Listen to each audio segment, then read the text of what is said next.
Hi, it's Wendy DeRosa, and we are going to talk about 5 signs that you are absorbing other people's energy. Before we get started, if you have not yet done so, please subscribe to my channel. And that tells you when I'm releasing videos and podcast episodes, and then you'll be updated when new ones come out. And by all means, if you found value in what I teach and share today or in any of my episodes, feel free to share them. And that tells others, that just gives others access to this information. So thank you for being here, and let's get started. So I'm going to talk about 5 signs you're absorbing other people's energy. But before that, this video is kind of a sequel to another video that I created on why empaths get drained by other people's energy. So in that video, I share more about the why and how to work with it. This video is more on how to identify the signs. So you might want to also watch that video if you want to get more information on what to do with these signs that I'm going to bring forward. Okay, number 1, your mood changes quickly around certain people. You might walk into a conversation, walk into a room, and then in minutes you feel heavy, anxious, irritated, sad. You're feeling the vibe, you're picking it up. That can be an indication that you absorb a bit in that moment. Number 2, you feel drained after spending time with someone. Some interactions leave us feeling depleted more so than others, and then you might end up feeling fatigue or mental fog or emotional heaviness or the need to withdraw and rest. By all means, please go watch that other video because that speaks to what to do and why it's happening on this issue. So very beneficial to watch the video on why empaths get drained around others, around certain people. Okay, number 3, you start feeling emotions that don't make sense for you. So in other words, they're just not yours. You don't it feels that way. I don't know whose these are. I don't know whose emotions this is. I suddenly feel sad or frustrated or tense or overwhelmed, excuse me. Where did it come from? And it just doesn't feel like yours. Sometimes you can just ask, is this mine? Is this my energy?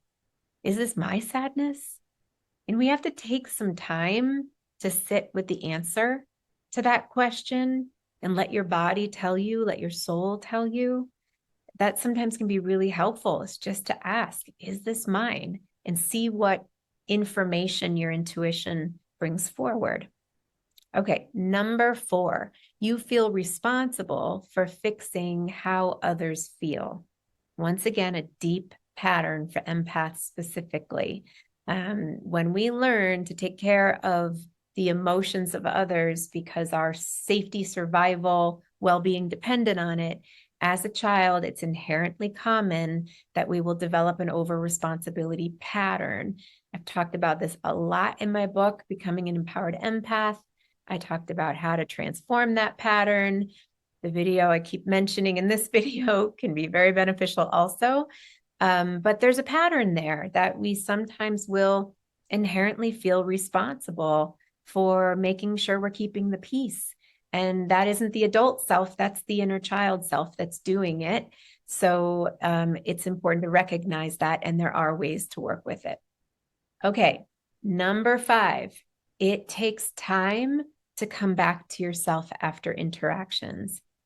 So when it feels like, wow, I just left that and holy cow, I need to sleep, I need to go for a walk, I need quiet space, I just need to be in my own zone to recover from that interaction. Sometimes that can be an indication that we're overwhelmed, not just with our emotional response to something, but also the energy we might have engaged with that felt like we took it on.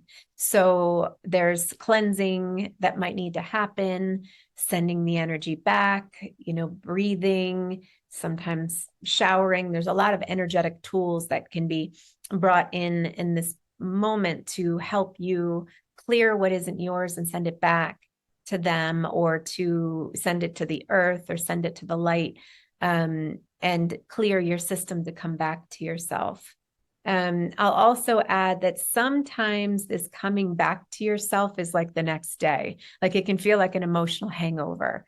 The next day it's like, wow, I feel like I didn't even drink and I feel like I was like run over by a truck. It feels like really knocked down. Sometimes that's an indication of energetic overload. The system is overloaded, the sensory body got overloaded with a lot of energy. And sometimes that's not always people's energy. Sometimes if you go to a place where it's just loud, we feel, our sensory system needs to recover from that. And so once again, there might need to engage cleansing tools for yourself. Sometimes just taking a shower and eating food and just doing what is completely normal to you to come back to yourself is a really wonderful way to implement a sense of restoration inside yourself from, again, engaging with so much energy. So keep in mind your sensitivity is not a problem. When we learn to identify that there are ways that we're sort of engaging with energy around us, and sometimes we do take it on, we also might need to just first, number one, acknowledge it and recognize it, that it's not always yours. And sometimes that means we need to implement tools for clearing energy from ourselves. And it also might indicate a deeper need to shift the pattern so that when you go into situations, you're not, overly sensitive, absorbing the energy. Please know on my channel, I have so many videos, so many episodes that help with all different elements of what I'm sharing in this video: how to clear energy, how to hold your center, how to stay grounded around other people, how to not take on the energy of others. All those topics you can find here in my channel. If you want to go further, dive deeper. So I hope this helps you in identifying some ways of what it looks like when you take on the energy of others. And please feel free to browse further in my everything I have to offer here. All right. Thanks, everyone. We'll see you soon.